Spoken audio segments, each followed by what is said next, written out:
குருவியும் குழந்தைகளும். ஒரு நாள் காலுக்காகவும் ஐஸ்கிரீம் கேக் வித்தபடியே காட்டை சுத்தி வந்துச்சு. ஐஸ்கிரீம் கேக், ஐஸ்கிரீம் கேக், குழந்தைங்களா ஐஸ்கிரீம் கேக் வாங்க வாங்க வந்து வாங்கிக்கோங்க. காலுக்காகத்தோட சத்தம் தான் வீட்டு முன்னாடி விளையாடிக்கிட்டு இருந்த குழந்தை சாராவுக்கு கேட்டுச்சு. அம்மா அம்மா, ஐஸ்கிரீம் கேக் போகுதும்மா, ப்ளீஸ்மா எனக்கு ஐஸ்கிரீம் கேக் வாங்கி கொடுங்க. சாரா, இதுல 10 ரூபாய் இருக்கு, இந்த காசுக்கு போய் ஒரு ஐஸ்கிரீம் கேக் வாங்கி சாப்பிடு. ஐயா ஜாலி, ரொம்ப நன்றிமா அப்படின்னு சொல்லிட்டு சாரா ரொம்ப சந்தோஷமா காலுக்காகத்தை நோக்கி பறந்து போனா. காலு அங்கிள், எனக்கு சாக்லேட் ஐஸ்கிரீம் கேக்குன்னா ரொம்ப பிடிக்கும், அதை எனக்கு தருவீங்களா? தாராளமா தரேன் குழந்தை. அதுக்கு நீ முதல்ல காசு கொண்டு வந்திருக்கியா? ஆமா அங்கிள், இந்தாங்க அப்படின்னு சொன்ன குழந்தை சாரா காலுக்காகத்துக்கிட்ட காசை கொடுத்தா. குழந்தை, என்ன இது 10 ரூபாய் கொண்டு வந்திருக்க? 10 ரூபாய்க்கு எல்லாம் ஐஸ்கிரீம் கேக் கிடைக்காது. உங்க அம்மா கிட்ட போய் 20 ரூபாய் இன்னும் அதிகமா வாங்கிட்டு வா. காலு மாமா, நீங்க இங்கே இருந்துக்கோங்க, நான் சீக்கிரம் எங்க அம்மா கிட்ட இருந்து காசு வாங்கிட்டு வரேன். சரி சரி, நான் இங்கே தான் இருப்பேன், நீ சீக்கிரம் போயிட்டு வா.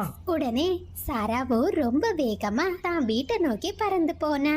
அம்மா அம்மா, 10 ரூபாய்க்கெல்லாம் ஐஸ்கிரீம் கேக் கிடைக்காதா? காலு மாமா இன்னும் 20 ரூபாய் வாங்கிட்டு வர சொன்னாரு. சாரா, நீ என்ன சொல்ற? சந்தையில ஒரு ஐஸ்கிரீம் கேக்கோட விலை 10 ரூபாய் தாமா? இல்லம்மா, என்கிட்ட காலு மாமா இப்படிதான் சொன்னாரு. சரி வா, நானே அந்த காகத்துக்கிட்ட கேக்குறேன் அப்படின்னு சொன்ன மீனுக்குருவி தான் குழந்தைய கூட்டிக்கிட்டு காகம் இருக்கிற இடத்த நோக்கி பறந்து போச்சு. கழுவனே, சந்தையில ஒரு ஐஸ்கிரீம் கேக்கோட விலை 10 ரூபாய் தானே? ஆமா, இப்ப யாரு இல்லைன்னு சொன்னா? அப்புறம் நீங்க எதுக்காக சாரா கிட்ட 20 ரூபாய் வாங்கிட்டு வர சொன்னீங்க? ஹே மீனு, உன் பொண்ணு என்கிட்ட வந்து ஐஸ்கிரீம் கேக் வேணும்னு கேட்டா. நான் காசு இருக்கான்னு கேட்டதுக்கு இல்லன்னு சொன்னா. அதான் உங்க அம்மா கிட்ட போய் காசு வாங்கிட்டு வான்னு அனுப்பி வச்சேன். அம்மா இல்லம்மா, காலு மாமா பொய் சொல்றாரு, நான் காலு மாமா கிட்ட 10 ரூபாய் கொடுத்தேன். உன் பொண்ணு வர வழியில காசை எங்கேயாச்சும் களைஞ்சிருப்பா. இப்ப இங்க வந்து கதை சொல்லிக்கிட்டு இருக்கா. என் வியாபாரத்தை கெடுக்காதீங்க அப்படின்னு சொல்லிட்டு காலுக்காக மறுபடியும் தன்னோட ஐஸ்கிரீம் கேக் கூட எடுத்துக்கிட்டு அங்கிருந்து பறந்து போயிடுச்சு. அம்மா என்ன நம்புங்கம்மா, நான் காலு மாமா கிட்ட 10 ரூபாய் கொடுத்தேன், காலு மாமா பொய் சொல்றாருமா. சரா அழாத, அம்மா உன்னை நம்புற, அந்த காகத்துக்கு கூடிய சீக்கிரம் நல்ல தண்டனை கிடைக்கும் அப்படின்னு சொன்ன மீனுக்குருவி தான் பொண்ணை சமாதானப்படுத்தி தன்னோட வீட்டுக்கு கூட்டிட்டு வந்துச்சு. காலுக்காக மறுபடியும் ஐஸ்கிரீம் கேக் வித்தபடியே புறாவோட வீட்டை கடந்து போச்சு. அப்பா அப்பா, ஐஸ்கிரீம் கேக் போகுதுப்பா, ப்ளீஸ்ப்பா எனக்கு ஐஸ்கிரீம் கேக் வாங்கிட்டாங்க. டேய் கிக்கி, என்கிட்ட சில்லறை இல்லடா.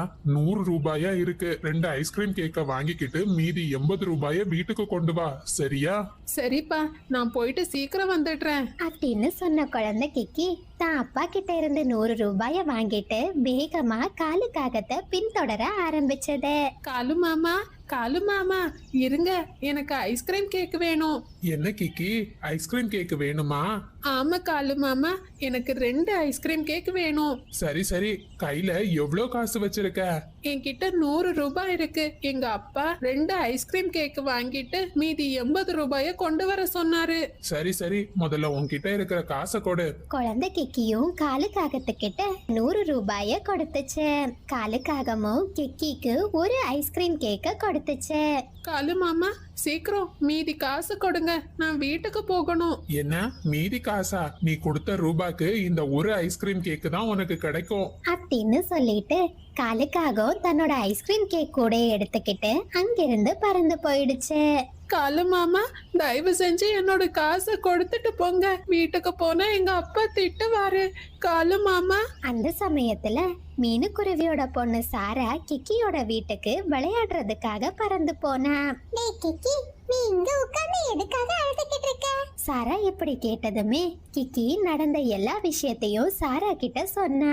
கிக்கி, காலு மாமா உன்னையும் ஏமாத்திட்டாரா? இன்னைக்கு காலையில என்னையும் ஏமாத்திட்டாரு. என்கிட்ட இருந்து 10 ரூபாய வாங்கிட்டு இல்லன்னு சொல்லிட்டாரு. காலு மாமா ரொம்ப மோசம், அவரு ரொம்ப கெட்டவரு. வா, நம்மளோட நண்பர்கள் எல்லார்கிட்டயும் காலு மாமா கிட்ட ஏமாறாம உஷாரா இருக்கிறதுக்கு சொல்லுவோம் அப்படின்னு சொல்லிட்டு ரெண்டு குழந்தைங்களும் தங்களோட நண்பர்கள் வீட்டுக்கு பறந்து போனாங்க. அந்த நேரத்துல மின்மினியோ கையில காசை வச்சுக்கிட்டு காலுக்காகத்தோட வருகைக்காக காத்திருந்துச்சு. ஹே மின்மினி, நீ அருவிக்கரையோட பக்கத்துல என்ன பண்ணிக்கிட்டு இருக்க? நானா ஐஸ்கிரீம் கேக் வாங்கி சாப்பிட போறேன். கொஞ்ச நேரத்துல காலு மாமா இந்த பக்கமா வருவாரு. அவருக்காகத்தான் காத்துக்கிட்டு இருக்கேன். மின்மினி, உனக்கு காலு மாமாவை பத்தி உண்மையான விஷயம் தெரிஞ்சுன்னா நீ அவர்கிட்ட இருந்த ஐஸ்கிரீமே வாங்க மாட்ட. ரெண்டு குழந்தைங்களும் காலுக்காகவும் தன்னை ஏமாற்றினத பத்தி சொன்னாங்க. காலு மாமா இவ்ளோ மோசமானவரா? அவரை எதுக்காக நம்மளை இப்படி ஏமாத்தணும்? மின்மினி, வேற எதுக்காகவும் இல்ல, நம்மள ஏமாத்தி அதிக காசு சம்பாதிக்கணும்னு நினைக்கிறாரு. குழந்தைங்க எல்லாரும் இப்படி பேசிக்கிட்டு இருந்தத வானத்துல இருந்த ஒரு தேவதை கேட்டுக்கிட்டு இருந்தாங்க. ஐயோ பாவம், இந்த சின்ன குழந்தைய ஒரு காகம் எப்படி எல்லாம் ஏமாத்தி இருக்கு. அந்த காகத்துக்கு நல்ல பாடத்தை கத்து கொடுக்கணும் அப்படின்னு சொன்ன தேவதை அந்த குழந்தைங்க கிட்ட வந்தாங்க. குழந்தைங்களே, நீங்க கவலைப்படாதீங்க, நான் சொல்றபடி செய்யுங்க. உங்களை ஏமாத்தின காகத்துக்கு ஒரு நல்ல தண்டனை கிடைக்கும். அந்த தேவதை குழந்தைங்க கிட்ட தன்னோட திட்டத்தை சொன்னாங்க. அவங்களோட திட்டப்படி ஒரு கூடையில கொஞ்சம் சாக்லேட் பிஸ்கட்டை வரவழைச்சாங்க. கொஞ்ச நேரத்திலேயே தேவதையும் அங்கிருந்து மறைஞ்சு போயிட்டாங்க. தேவதையோட யோசனையை கேட்ட எல்லா குழந்தைங்களும் ரொம்ப சந்தோஷப்பட்டாங்க. அதே சமயத்துல அன்னைக்கு சாயந்தர நேரம் வேலையை முடிச்சிட்டு காலுக்காக ரொம்ப சந்தோஷமா தன்னோட வீட்டுக்கு போச்சு. பாத்தியா, நான் இன்னைக்கு ஐஸ்கிரீம் கேக் வித்து எவ்வளவு ரூபாய் கொண்டு வந்திருக்கேன்னு. அட காலு, இவ்ளோ காசு உங்களால எப்படி சம்பாதிக்க முடிஞ்சது? சின்ன குழந்தைங்களை எல்லாம் ஏமாத்தி நான் இவ்ளோ காசு சம்பாரிச்சிட்டேன் அப்படின்னு பேசிக்கிட்டே அந்த ரெண்டு காகங்களும் ரொம்ப சந்தோஷப்பட்டாங்க. அப்படியே மறுநாள் பொழுது விடிஞ்சது. காலுக்காகவும் வழக்கம் போல ஐஸ்கிரீம் கேக் கூட எடுத்துக்கிட்டு காட்டை சுற்றி வர ஆரம்பிச்சது. ஏ பசங்களா, நீங்க இந்த கூடைய வச்சுக்கிட்டு இங்க என்ன பண்ணிக்கிட்டு இருக்கீங்க? காலு மாமா, இன்னைக்கு மின்மினியோட பிறந்த நாள், அதனாலதான் காட்டுல இருக்கிற எல்லாருக்குமே சாக்லேட் பிஸ்கட்டை கொடுத்துக்கிட்டு இருக்கோம். மின்மினி, உனக்கு பிறந்த நாள் நல்வாழ்த்துக்கள். எனக்கு சாக்லேட் பிஸ்கட் தரமாட்டியா? காலு மாமா, ரொம்ப நன்றி, இந்தாங்க எடுத்துக்கோங்க அப்படின்னு சொன்ன மின்மினி காலுக்காகத்துக்கு சாக்லேட் பிஸ்கட்டை கொடுத்துச்சு.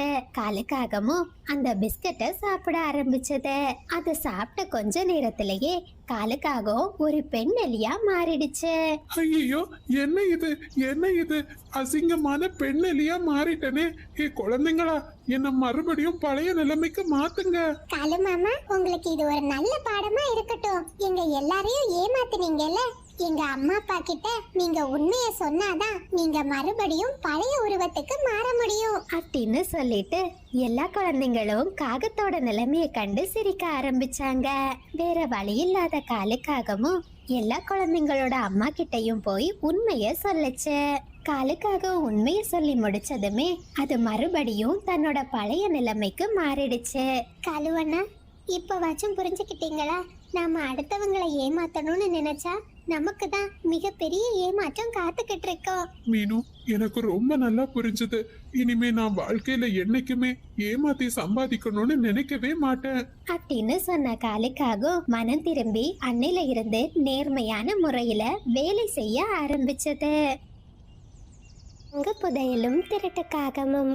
அது ஒரு அழகான காலை பொழுது. அந்த சமயத்துல ராணிக்காகவும் ஐஸ்கிரீம் விற்றபடியே காட்டை சுத்தி வந்துச்சு. ஐஸ்கிரீம் வாங்கிக்கோங்க, ஐஸ்கிரீம், சுவையான ஐஸ்கிரீம், வெயில் காலத்துக்கு ஏத்த குழு குழு ஐஸ்கிரீம் வாங்கிக்கோங்க. அம்மா அம்மா, ஐஸ்கிரீம் வருதும்மா, எனக்கு ப்ளீஸ் ஐஸ்கிரீம் வாங்கி தாங்கம்மா. சரி சாரா, சீக்கிரம் வெளியே போய் அந்த ஐஸ்கிரீம் ஆண்டியை நிக்க சொல்லு. நான் வீட்ல இருந்து காசு எடுத்துட்டு வரேன். ஆண்டி ஆண்டி, எனக்கு ஐஸ்கிரீம் வேணும், இங்க வாங்க. குழந்தை, உனக்கு என்ன ஐஸ்கிரீம்மா வேணும்? என்கிட்ட நிறைய ஐஸ்கிரீம் இருக்கு. சாக்லேட், ஸ்ட்ராபெரி, வெண்ணிலா. இருங்க ஆண்டி, எங்க அம்மா இப்ப காசு எடுத்துட்டு வந்துருவாங்க. உங்ககிட்ட ஒரு ஐஸ்கிரீம் எவ்வளவு ரூபா? குருவி, நான் சின்ன பசங்களுக்காக ரொம்ப குறைவான விலையில தான் ஐஸ்கிரீம் விக்கிறேன். என்கிட்ட ஒரு ஐஸ்கிரீமோட விலை வெறும் 5 ரூபா தான். 5 ரூபா தானா? உங்ககிட்ட ஐஸ்கிரீமோட விலை ரொம்ப குறைவா இருக்கு. மீனுக்குருவி ராணிக்காகத்து கிட்ட காசை கொடுத்துச்சு. ராணிக்காகமும் ஐஸ்கிரீம மீனுக்குருவி கிட்ட கொடுத்துச்சு. குருவி, உனக்கு ஒரு விஷயம் தெரியுமா? எங்க காட்டுல வர வர இப்ப திருடங்களோட தொல்லை ரொம்ப அதிகமாகிடுச்சு. நேற்றுக்கு என் வீட்லயும் திருடன் வந்தான். ஐயோ, அப்புறம் என்னாச்சு? நல்ல வேளை குருவி, என்னோட வளையல் நெக்லஸ் எல்லாம் நான் வீட்டோட மேற்கூரையில மறைச்சு வச்சிருந்தேன். நீங்களும் ரொம்ப பத்திரமா இருந்துக்கோங்க. நீங்க உங்ககிட்ட இருக்கிற நகைகளை எல்லாம் எங்க வச்சிருக்கீங்க? நான் என்கிட்ட இருக்கிற நகைகளை எல்லாம் ரொம்ப பாதுகாப்பா ஒரு பழைய பானையில போட்டு வச்சிருக்கேன். நல்லது, ரொம்ப நல்லது. நீங்க எல்லாரும் ரொம்ப பாதுகாப்பா இருங்க. இந்த விஷயத்த மற்ற பறவைகள் கிட்டயும் சொல்லு குருவி அப்படின்னு சொல்லிட்டு ராணிக்காகவும் மறுபடியும் தான் ஐஸ்கிரீமை எடுத்துக்கிட்டு அங்கிருந்து பறந்து போச்சு. ராணி, என்ன இன்னைக்கு சீக்கிரம் வீட்டுக்கு வந்துட்ட? ஏதாச்சும் தகவல் கிடைச்சதா? காலு, பின்ன நான் தகவலை சேமிக்காம வீட்டுக்கு வருவனா? அத்தி மரத்தோட கிளையில ஒரு குருவியோட வீடு இருக்கு. அந்த குருவி விலை மதிப்புள்ள பொருட்களை எல்லாம் ஒரு பழைய பானையில போட்டு வச்சிருக்கு. நீங்க இன்னைக்கு அந்த வீட்டுக்கு போய் திருடிட்டு வாங்க.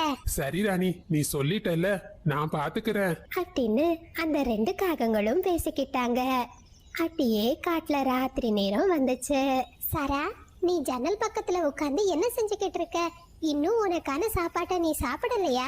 அம்மா, ஜன்னல்ல இருந்து குளிர்ந்த காற்று வந்துகிட்டு இருக்குமா. ஜன்னல் வழியா வானத்தை பாக்குறதுக்கு ரொம்ப அழகா இருக்கு. நீங்க தூங்குங்கம்மா, நான் கொஞ்ச நேரம் கழிச்சு தூங்குறேன். சரி, சீக்கிரம் அந்த திராட்சை பழத்தை சாப்பிட்டு அப்படின்னு சொன்ன மீனுக்குருவி தான் வீட்டோட கதவை போட்டுச்சு. ரொம்ப களைப்பா இருந்த மீனுக்குருவி தான் கூட்டுல படுத்து தூங்க ஆரம்பிச்சிடுச்சு. கொஞ்ச நேரத்திலேயே குழந்தை சாராவும் தன்னோட திராட்சை பழங்களை சாப்பிட்டுட்டு தான் அம்மாவோட பக்கத்துல படுத்து தூங்க ஆரம்பிச்சா. நடு இரவு ஆனதுமே காலுக்காகவும் வேலைக்கு கிளம்பிச்சு. நண்பா, இன்னைக்கு நாம எந்த வீட்ல திருடணும்? டே பப்ளு, நாம இன்னைக்கு அத்தி மரத்தோட கிளையில தான் போக போறோம். அங்க இருக்கிற ஒரு குருவியோட வீட்ல தான் நாம இன்னைக்கு திருட போறோம். சரி நண்பா, சீக்கிரம் வா, வேலையை முடிச்சிட்டு நாம வீட்டுக்கு கிளம்பணும் அப்படின்னு பேசிக்கிட்டே 2 காகங்களும் மீன்குருவியோட வீட்டுக்கு வந்தாங்க. டே பப்ளு, நீ வெளியவே நின்னு யாராச்சும் வர்றாங்களான்னு பாத்துக்கோ. நான் சீக்கிரம் போய் வேலையை முடிச்சிட்டு வந்துடுறேன் அப்படின்னு சொன்ன காலுக்காகவும் தான் கிட்ட இருந்த கள்ளசாவிய பயன்படுத்தி மீனுக்குருவியோட வீட்டின் கதவை திறந்துச்சு. மெதுவா காலுக்காகவும் மீனுக்குருவியோட வீட்டுக்குள்ள போச்சு. அந்த சமயத்துல அந்த பக்கமா புறா பறந்து வந்துச்சு. ஏ காகமே, நீ இங்க என்ன பண்ணிக்கிட்டு இருக்க? ஆமா, இந்த காட்டுல நான் உன்னை பார்த்ததே இல்லையே. நீ இந்த காட்டுக்கு புதுசா?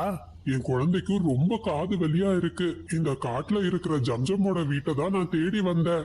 இது ஜம்ஜம்மோட வீடு கிடையாதுப்பா, இது ஒரு குருவியோட வீடு. ஜம்ஜம்மோட வீடு அருவிக்கரையோட பக்கத்துல இருக்கு. அப்படின்னா நான் வீடு மாறி வந்துட்டேன். சரிண்ணே, நான் இப்பவே அங்க கிளம்புறேன் அப்படின்னு சொல்லிட்டு பப்ளுக்காகவும் அங்கிருந்து பறந்துச்சு.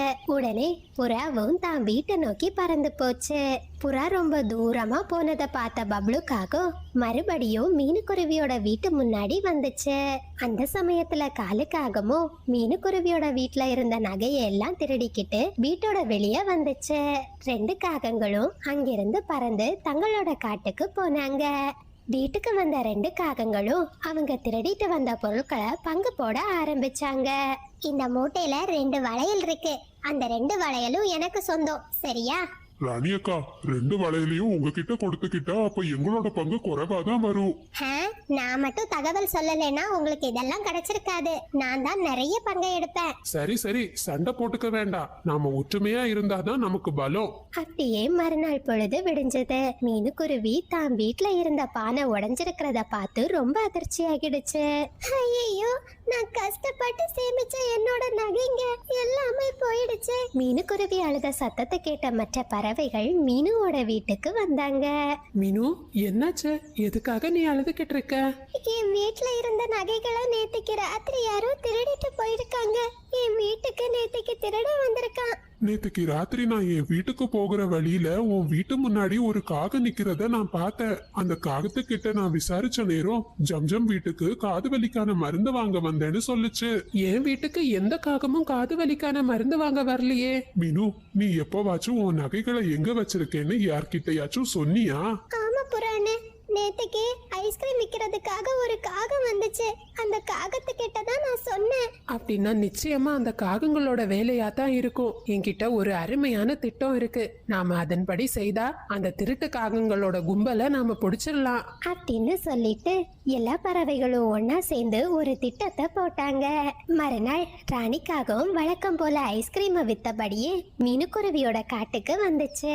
ஐஸ்கிரீம் ஐஸ்கிரீம் இங்க வாங்க, எனக்கு ஐஸ்கிரீம் வேணும். கிளியே, நேத்திக்கு உங்களோட காட்டுல ஏதோ ஒரு குருவியோட வீட்ல திருட்டு போயிடுச்சுன்னு நான் கேள்விப்பட்டேன். உண்மையா?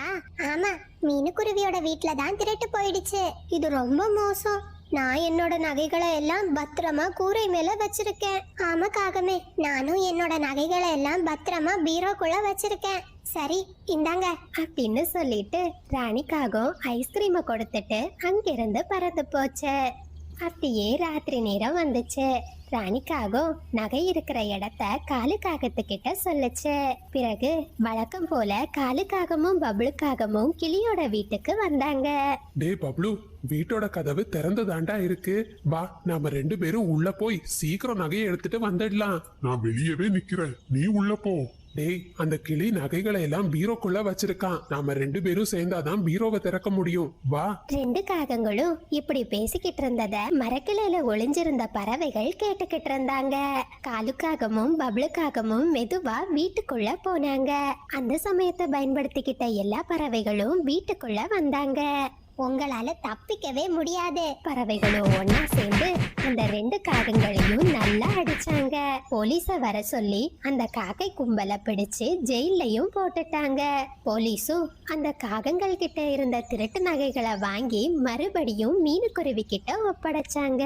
பசங்களா, இந்த கதையில இருந்து நாம என்ன கத்துக்கலாம்னா, பல நாள் திருடன் நிச்சயம் ஒரு நாள் பிடிபடுவான். நண்பர்களே, இது சப்ஸ்கிரைபர் விருப்பத்திற்கான நேரம். சிவானி, சுதர்ஷன் 2 குட்டீஸ்க்கு ஒரு பெரிய ஹாய். லோட்டஸ், ரோஜா, பிரதீஷ், ராஜேஷ் எல்லா குட்டீஸ்க்கும் ஒரு பெரிய ஹாய். லிங்கேஸ்வரி, ரித்திகா, கார்த்திகா, பாவனாஸ்ரீ, நிலா, ஜீவா, ரக்ஷித், சஜிஹா எல்லா குட்டீஸ்க்கும் ஒரு பெரிய hi. Hi Anik, hi Kalpana, hi Harsha, hi Kanishma. Aneka குட்டி, உங்களுக்கு இனிய பிறந்த நாள் நல்வாழ்த்துக்கள். ஹாய் பவானிஷா, அருணா, வல்லரசு எல்லா குட்டீஸ்க்கும் ஒரு பெரிய ஹாய். ஹாய் இனியன், நீங்க எப்படி இருக்கீங்க? Hi Sujan, hi Dhashwin, hi Sanitha, hi Samitha, Molina, Mojitha 2 குட்டீஸ்க்கு ஒரு பெரிய ஹாய். சியோமின், ரோஸ்லின் 2 குட்டீஸ்க்கு ஒரு பெரிய ஹாய். நீங்கள் அனைவரும் அளித்து வரும் அன்புக்கும் ஆதரவுக்கும் மிக்க நன்றி.